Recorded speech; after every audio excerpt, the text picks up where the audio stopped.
All right, welcome back, everyone. Thanks for tuning in to the Owning Your Sexual Self podcast. We have on an incredible guest today. We have on Gabriela Rosa, and we are talking all about male and female infertility. And Gabriela, you are a fertility specialist, a neuropath, Harvard University Award scholar, and the founder of the Rosa Institute. So I'm very excited to dive into the conversation today and just hear a little bit more about you and this road of infertility that you speak on so often.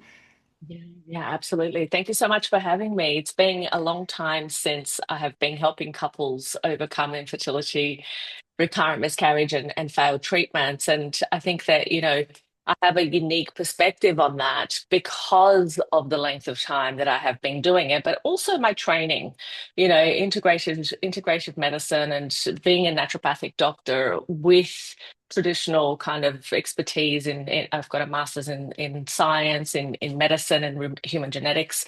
So it's kind of like, it's the blending of the best worlds, of all Hmm. the, the best that you can of both worlds, which is great. So yeah, it's been a journey. Yeah. And yeah, just so we don't skate over it. I mean, the impact that you've had, you said working with thousands of couples. We're talking over 140,000 couples, over 110 plus countries. And again, yeah, really taking this holistic and virtual, so just accessible to so many people around the world, to the fertility clinic, which is, again, I just commend you. Like, I love that you're in this space and you're able to you offer this to so many people. Yeah, yeah, no, absolutely. We were actually doing a little bit of a media kit update this week, and I actually all of a sudden got a little bit shocked when my team were like, actually, we just looked at the numbers and it's been 204,500 and whatever. And I'm like, Oh okay, my so gosh. we've got to update our numbers. So, Yeah. but yeah, it has been a really wonderful journey from the perspective too that, like I've run different programs and I have a free online program for fertility that people can access. And a lot of times people don't know what they don't know. And that's the thing that gets them stuck on their journey to parenthood. Mm.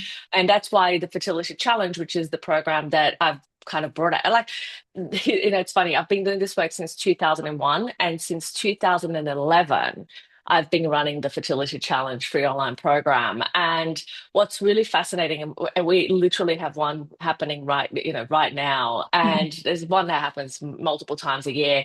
But what's funny about it is that every single time, like to me, no matter how many times I've spoken on a specific topic or a specific exposure or a specific impact on something that we do on a day-to-day basis that has a either positive or negative impact on fertility.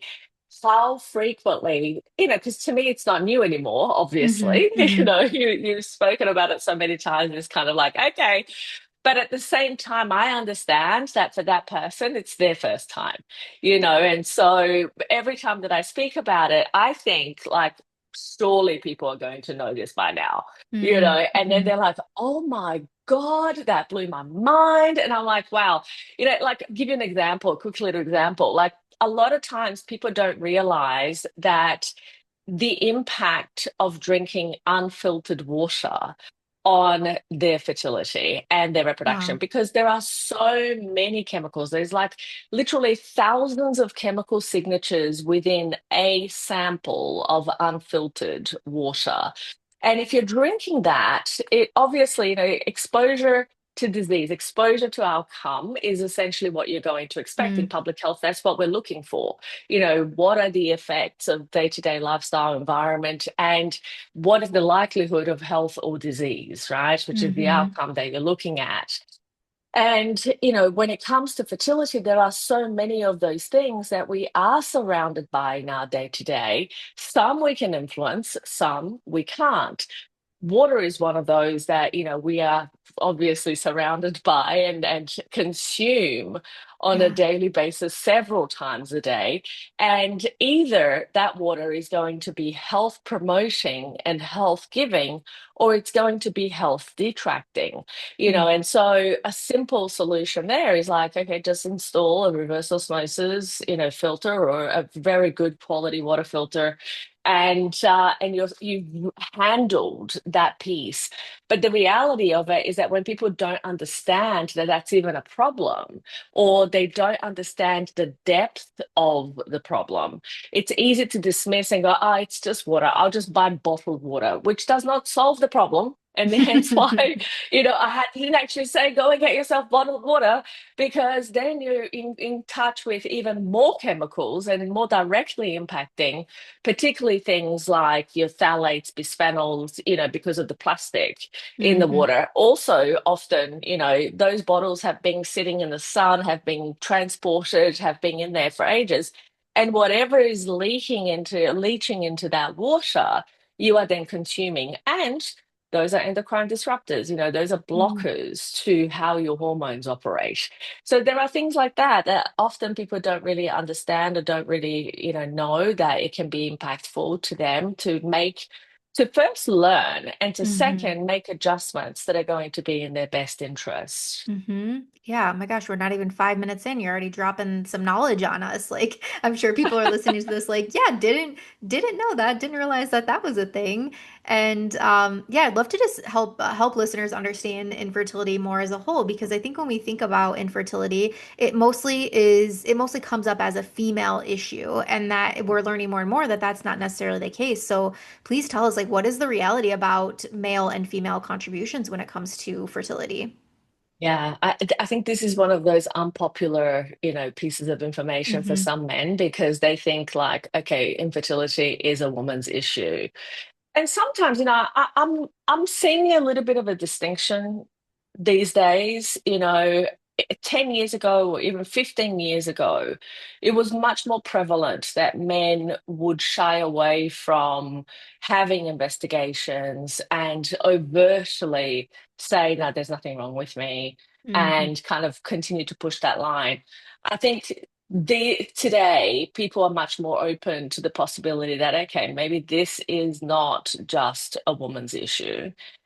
Although, of course, you have variations to that rule everywhere. Hmm. But the reality of it is that female fertility accounts for only 40% of the fertility equation.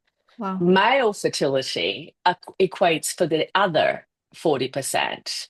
And so in that, it's a 50-50 split, Mm. right? So, and the 20% of that's kind of left over is to do with embryonic factors or embryo development or things that support or detract from implantation and that embryo's ability to continue to grow, and of course a healthy pregnancy and being delivered to term.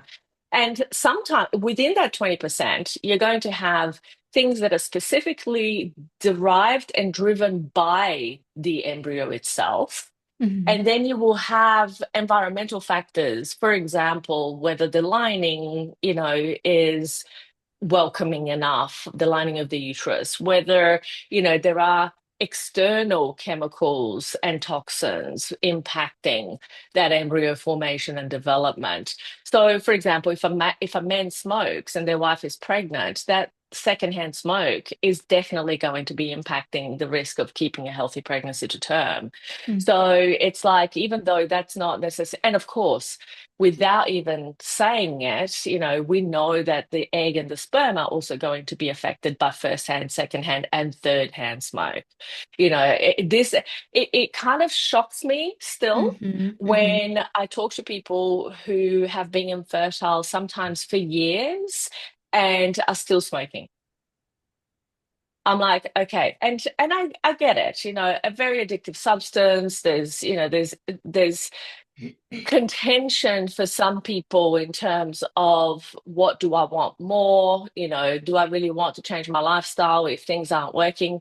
Well, what if things aren't working because you're not changing your lifestyle? Like, Hmm. then what? Yeah, Like, it's because some hard truths. that's the most likely situation, is that it's not working because you're not changing, Hmm. right? And it's hard to look at and it's hard to admit, but the sooner that a couple does look at it and admit it and really kind of take back their agency around what are the things that I can actually have an influence on and do something about, and what are Hmm. the things that I just can't influence. the better the results, the faster the results. Hmm. No matter Hmm. how you're trying to conceive, whether you're trying to conceive naturally, whether you're using IVF, in either of those cases, in fact, in any case, whether it's donor egg, donor sperm, donor embryo, all of those factors are going to be improved or optimized by simply having better input into the biological system that then will deliver an outcome. And the Hmm. way that we need to look at egg and sperm is as a milestone end outcome of many biochemical chain reactions that have started way before. Hmm. The egg doesn't just poof, appear to be there. The sperm doesn't do the same, right? It's like there was an entire process. And for the egg itself, there's a 12-month process to actually go from primordial follicle, which is the follicles we are born with, to an ovulatory follicle. 12 months. So people will start to do something for 2 days and go, "Oh, I've done that thing and it didn't work." I'm like, okay, you just have not done it for long enough. And not to say that you need to, that you're delaying conception attempts or, pregnancy or whatever by making inputs into that biological system that improve your health and fertility, because the reality is that time will pass anyway. Either the time will pass with you being bathed and surrounded in an environment that's actually going to be beneficial to your health in a long term and to your fertility as a consequence, or it's going to pass by you speeding up entropy, which is chaos and disorder, right, in the biological system. That's essentially, those are the only two options. It's Hmm. not a matter of, is it going to happen? Am I going to age? Am I going to die? Am I Right. going to? It's just a matter of when and When. how, Hmm. you Hmm. know. And at what speed. So the reality of it is that there is a lot we can do, but if we don't know what we don't know, and this is one of the things that I often hear, Rachel, is like people come to me, and usually the people who come to me, let me just kind of give a little bit of context because I think Sure. that this is an important piece. Because what happens is this: most people have heard of people who have had a drunken one night stand and got pregnant. Hmm. Or another person who was like, "Oh, I wasn't trying to get pregnant. Oops, oops, baby," and it was a Hmm. surprise. In fact, that happens to the majority of people in the general population. By 2 years, 93.6% of people have had a baby by 2 years of trying. In fact, the numbers, when we look at population data, we're looking at the fact that the average time to pregnancy for a couple at peak fertility is 3 months. So literally, it's have sex, Wow. get pregnant, have a baby, done. We're no longer having this conversation. Hmm. So you can imagine that when it gets to 6 months to 12 months, and 12 months of unprotected intercourse is essentially the self-proclaimed diagnosis of infertility, because essentially infertility is one of those really interesting conditions. In fact, it's one of the only conditions in medicine that are one self-reported by a number of time, a measure of time. Right. And so Hmm. basically, what happens is all that you need to be diagnosed with infertility is to be having unprotected intercourse for 12 months, Mm. Wow. or having experienced miscarriages within that 12-month period, trying and not having a baby. That's one thing that people also don't understand, is that miscarriage and infertility are technically the same thing. So Hmm. miscarriage is a subset of infertility. That's in like that So 20% that you were speaking to. well, it can be also due to the 40 and 40. It can Mm. happen because of 50% the egg, 50% the sperm. But Mm. that 20% of, is certainly part of what's going to happen as well. It's like if you have gotten pregnant and you've seen a positive pregnancy test and it disappeared at any point in time, if it was very early on, typically it's technically called a chemical pregnancy, which many people hate that term because it's still a pregnancy, right? And, otherwise it's going to be termed as a miscarriage if it's under 20 weeks. If it's post 20 weeks, it's labeled a stillbirth. Hmm. And so basically what ends up happening in that situation is that the majority of couples who are in the self-reported 12 months, they will usually go to their doctor. They will have the conversation of, I've been trying for 12 months, it hasn't happened. What do you recommend? If you have a really good primary doctor, they might actually do some more testing. They might advise and guide you on certain things. Typically, they will send you to a specialist. And then, of course, when you get there, you're going to be referred to IVF. Mm-hmm. Right. And Mm-hmm. so that's kind of like the current healthcare pathway for people who are struggling to conceive. Now, what happens is that out of 100% of cycles that get started, IVF cycles that get started, the latest data shows that only 29% actually deliver a healthy baby. So that is a 71% failure rate. Mm-hmm. Okay, so what happens is that the majority of couples, and of course that cumulative rate improves, it goes up to about 50%. So, in 50% of cases, people will do multiple rounds of IVF and it will still not work. Sometimes 50% or more, depending on the situation, right? And depending on the age as well. And typically, those are the people that come to see me.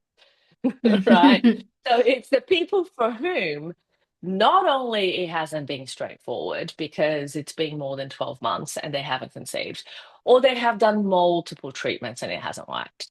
Right. And, or, sometimes I'm blessed with the people who are proactive. It's amazing when that happens. I'm like, oh my Mm-hmm. God, you haven't had any failed treatments and you're here. This is incredible.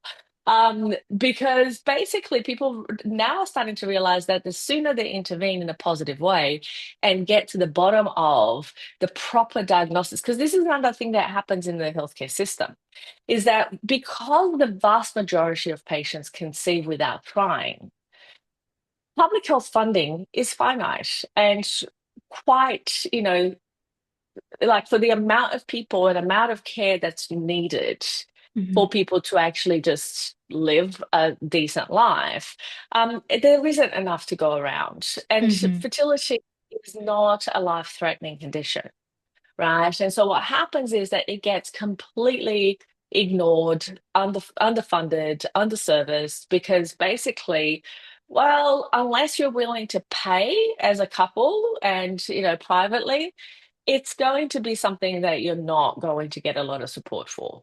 Mm-hmm. Right. And so what happens is that, and of course, and if you're paying, then, an average cost for an IVF cycle is something like 17 to 20,000 US Yeah. dollars. Right. And so it becomes that situation of like, one, can we afford to have treatment? Two, if we can, how many cycles are we actually able to have?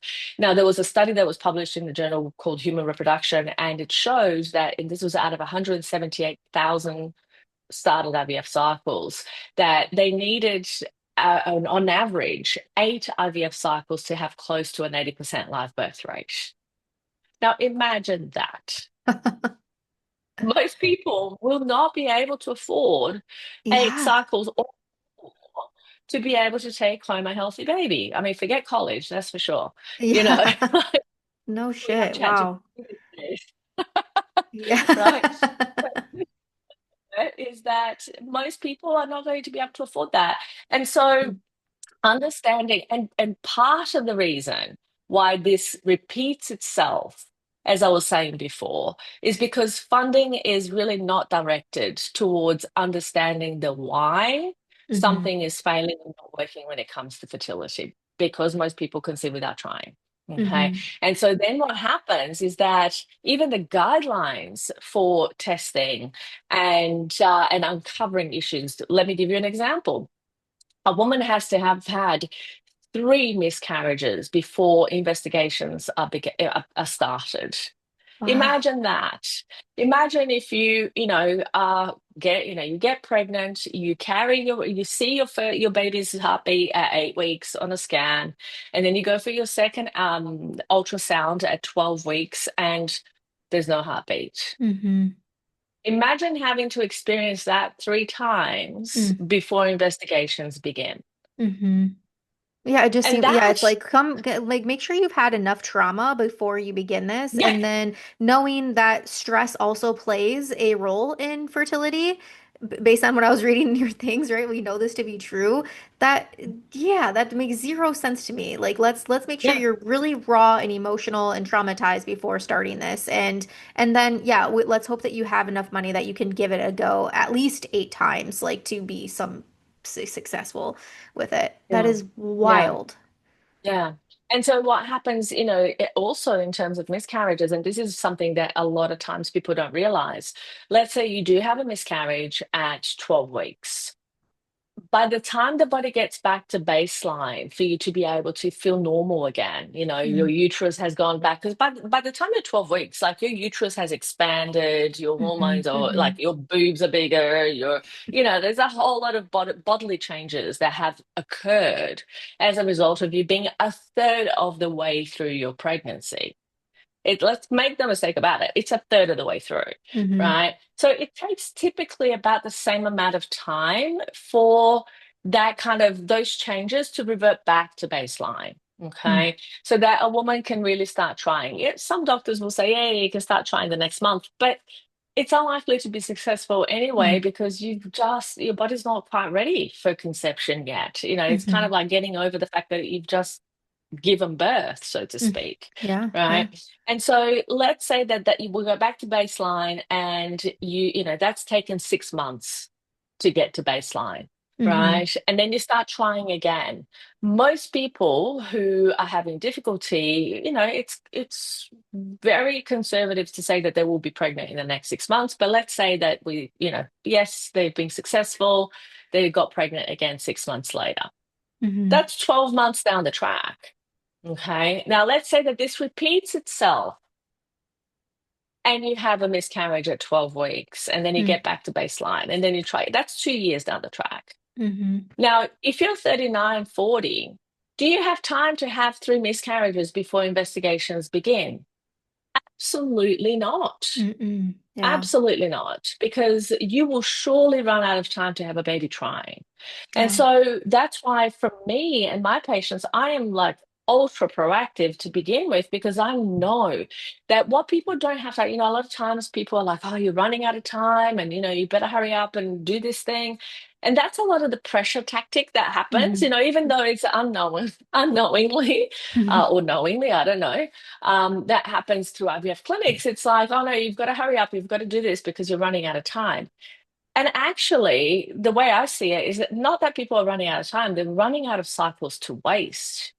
So the more that hmm you don't understand, like let's say, for example, like why are we having a miscarriage? If we have to wait three miscarriages before we start investigating, and there's something simple like antiphospholipid syndrome, for example, right? That's common, that causes clotting, and it's one of very known causes of miscarriage and increased risk of miscarriage.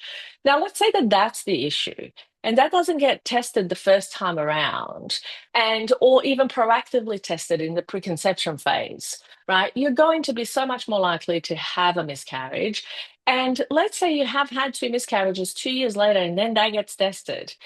You've got less chance of trying and actually being successful at 43 to have a baby, no matter how the mode of conception, whether you're trying through IVF or naturally, you've got less chance at 43 than you do at 40, right? And so it makes absolutely zero sense not to be very comprehensive with your testing hmm before you start trying to get pregnant, because the problem isn't so much about you not conceiving.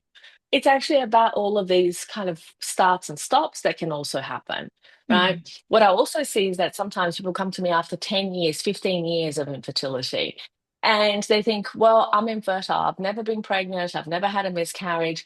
I say to them, it's very possible that you have been pregnant before, that you have if there's no blocked fallopian tubes and we have a decent amount of sperm, it's very likely that the egg and the sperm have met at some point within a 15-year period, hmm right?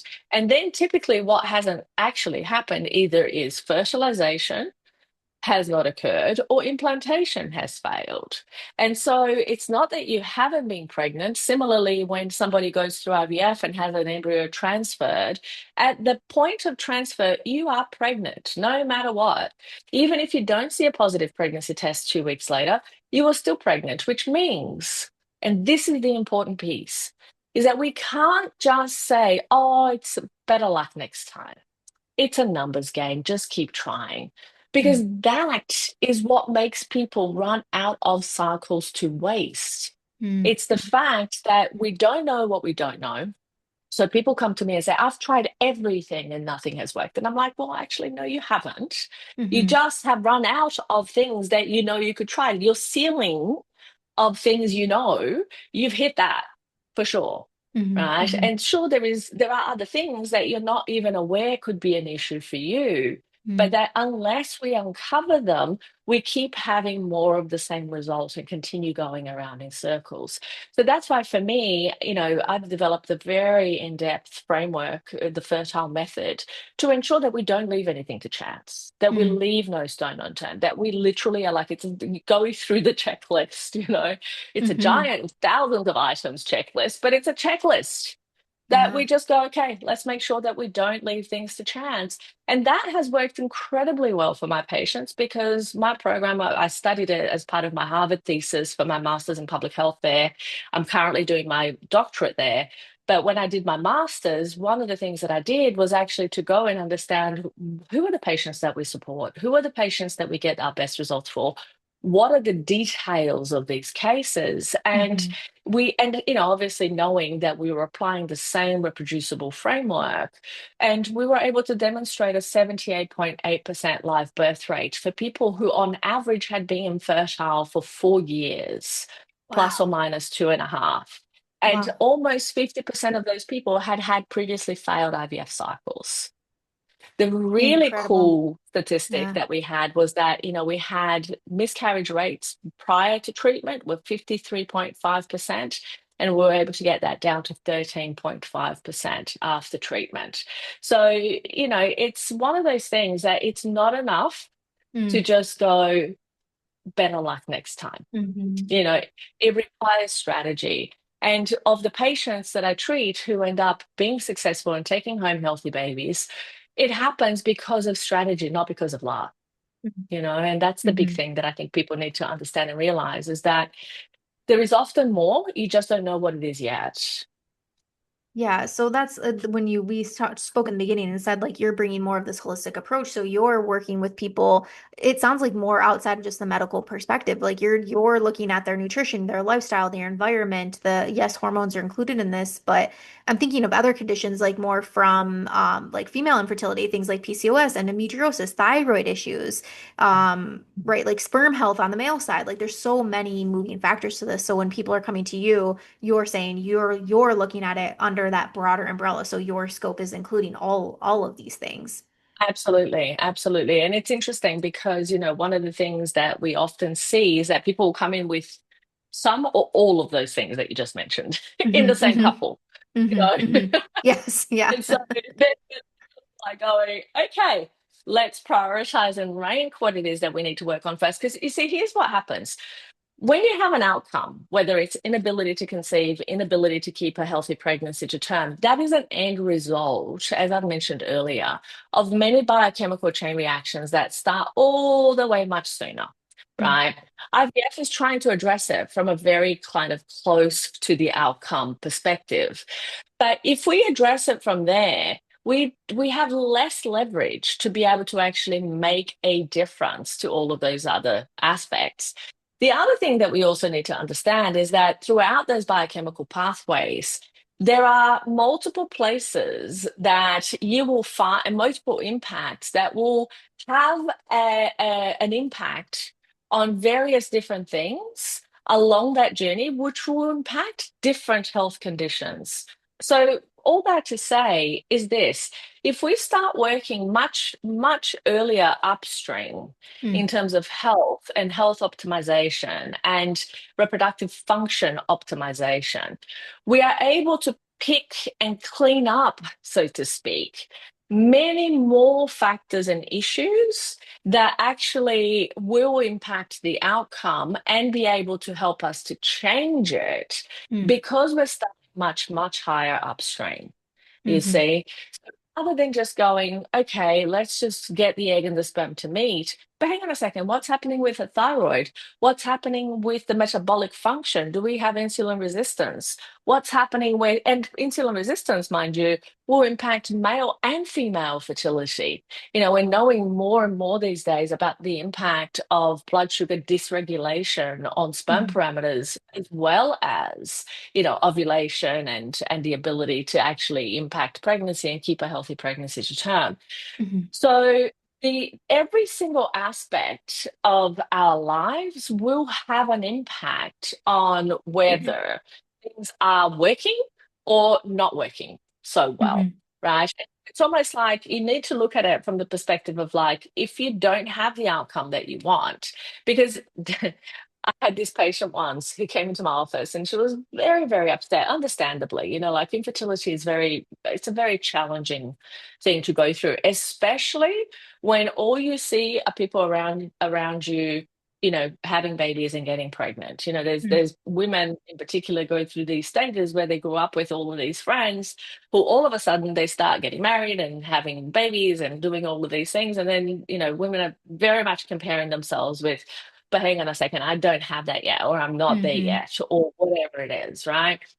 And one interesting thing that often happens is that this comparison about, when is it going to be my turn? And what is it that I need to do? And so I had this patient who came to me and she was really upset because she was already super healthy, super organic, and, I would probably even go as far as to say crunchy, Hmm. much the kind of poster girl of wonderful health. And she wasn't getting pregnant. And she blurted out, she was crying, and then she blurted out, maybe I should just start shooting up heroin. Maybe then I'd get pregnant. And I'm like, okay, probably not a good idea. Don't know what to say here, but and it was very early on in my career, right? So I was like, that's an odd thing to say. But and I prompted her, I said, okay, I understand you're really upset, but why would you say that? And she goes, well, because you get all of these people just shooting up heroin and popping up babies right, left, and center. And I'm like, oh, yes, It's the I shame understand comparison. now. Yeah. So Yeah. it's that Hmm. comparison. But what's interesting about that particular comparison is the reason as to why that happens, you see. And Hmm. so, why we see some people who are doing all of the right things and struggling to conceive, and some people who are doing all of the wrong things and popping up babies, kind of right, left, and center. And so, that led me to really understand and be able to explain to her, well, actually, the reason that happens is because think about it. We all have heard of people who have never smoked a day in their life and died of lung cancer. And Hmm. we've all heard of people who are chain smokers who have never developed cancer at all, right? They might have cardiovascular disease, they might have other issues, but they don't have cancer and they certainly don't have lung cancer. And so then you have to understand that just because the exposure is the same, the impact isn't always. There is differential impact because of epigenetics. The way that one exposure will affect one person versus another person will be different. And therefore, that's why some people end up with stage 4 cancer, other people end up with infertility, other people end up with neurological disease, other people end up with gastrointestinal disease, whatever it is, Hmm. right? And so basically, the most important takeaway from this conversation is this. If you want to be pregnant and you are doing all of the right things, or you know that there are things that you can still be improving upon, do it. Hmm. Because the reality of it is that it does not matter that someone is shooting up heroin and getting pregnant if you're not. Hmm. Hmm. In other words, don't try this at home, right? So Right. don't go start shooting up a heroin, but do continue to improve and optimize and look for other aspects that could be actually getting you stuck in your way because that person's journey is very different to yours. Hmm. And so there is zero point in comparing. It's almost like you're comparing watermelons with blueberries. Hmm. They are both delicious summer fruits. And that's where the similarities, are very close to end, Hmm. Hmm. because they're very different. They grow in very different ways. They have very different trajectories. They die in very different ways. Yeah. Like the whole thing is completely different. You can't compare them. And objectively, when we look at watermelons and blueberries as a comparison, we go, yeah, of course, Hmm. of Hmm. course. But Yeah. we tend to fail on that when it comes to humans. Hmm. You Yeah. know, Yeah.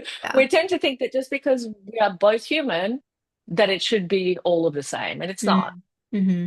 Yeah, I think that was like such a beautiful reflection to make on the show, and really this whole conversation. My gosh, like we're already 40 minutes in. Like this is wild, and I love that this show, Owning Your Sexual Self, like a lot of different topics on here. I think this was a great intro to male and female infertility, and you have many resources. As you said, you have this program, you have your podcast as well, Talk Sex with Gabriela Rosa, and your book on fertility breakthrough. So for people that are listening to this show right now, and they're like, wow, I'm really wanting more. I want to hear more from her. What are those good outlets for people to continue this conversation and continue this knowledge? Yes, absolutely. So, fertility breakthrough, overcoming infertility and Mm. recurrent miscarriage when other treatments have failed. The book is free on Spotify and YouTube as well.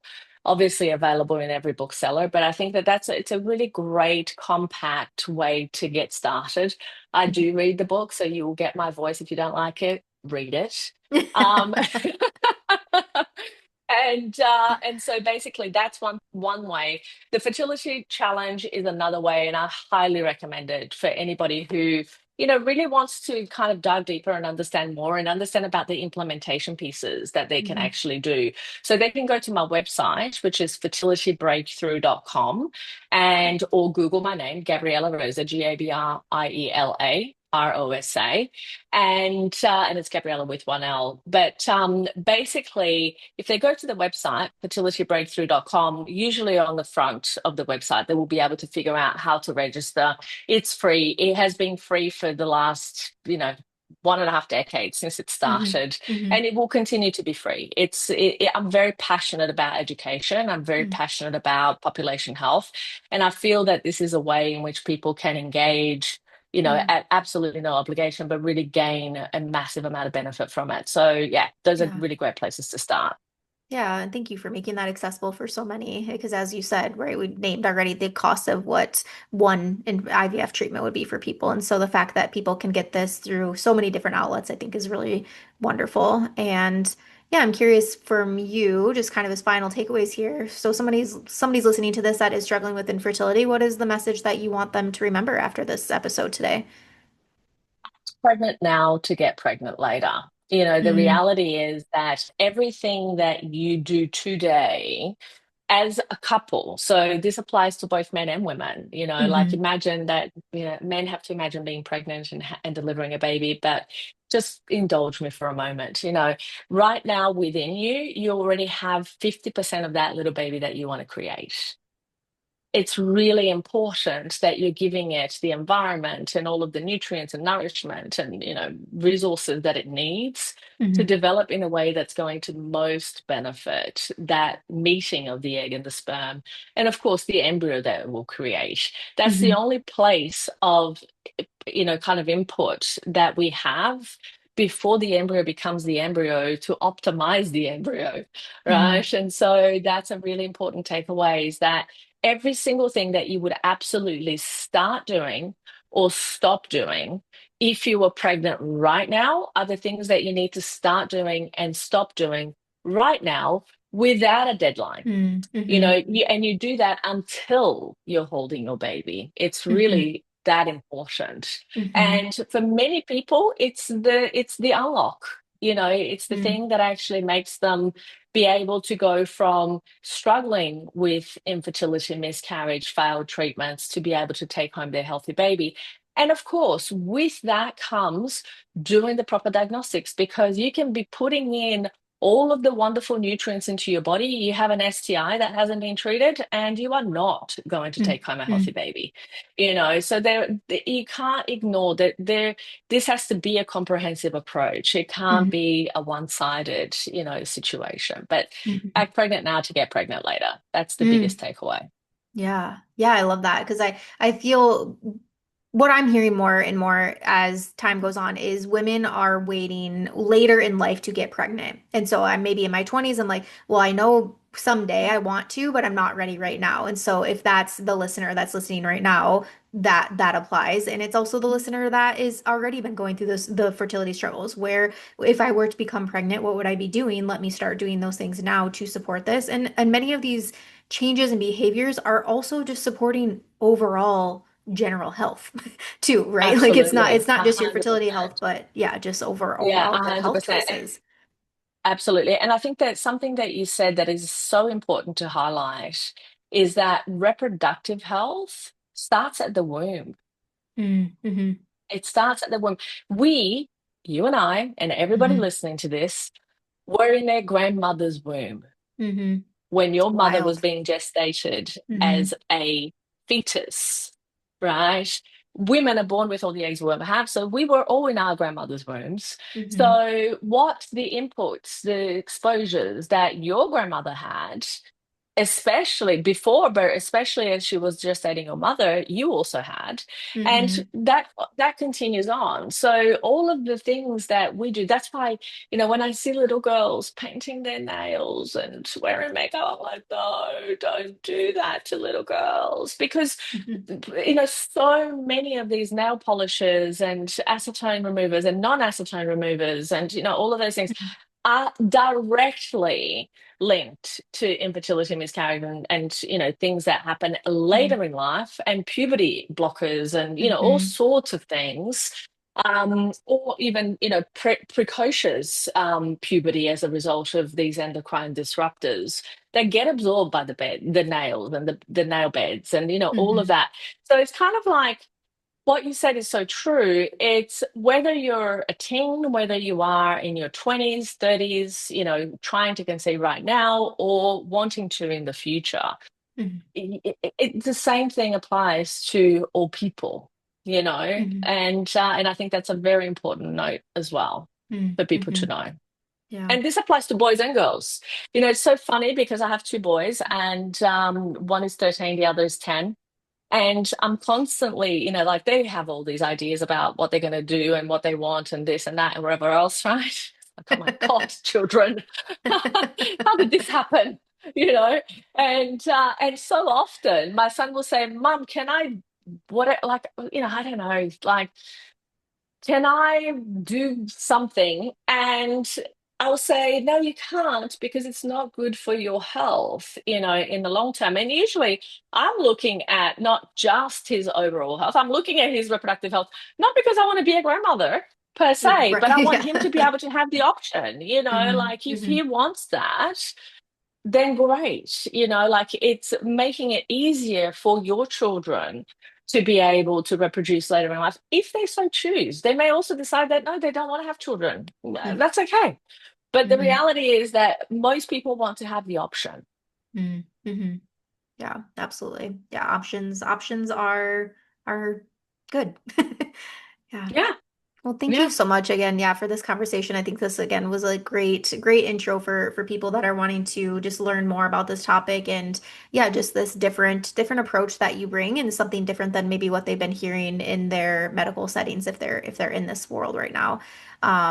So yeah, thank you so much for the resources. We'll make sure to tag all of that in the show notes. And yeah, any final words before we sign off here? Just take care of yourself. Take care of yourself. Take care of your health. Take care of your mental health, and get a water filter. Yes. Good quality water Yeah. filter, Circling please back to do the that. beginning. Whatever you do, get a quality water filter. That's Yes. essential. Yes. Thank you. Okay. Thank you so much again. Thank you.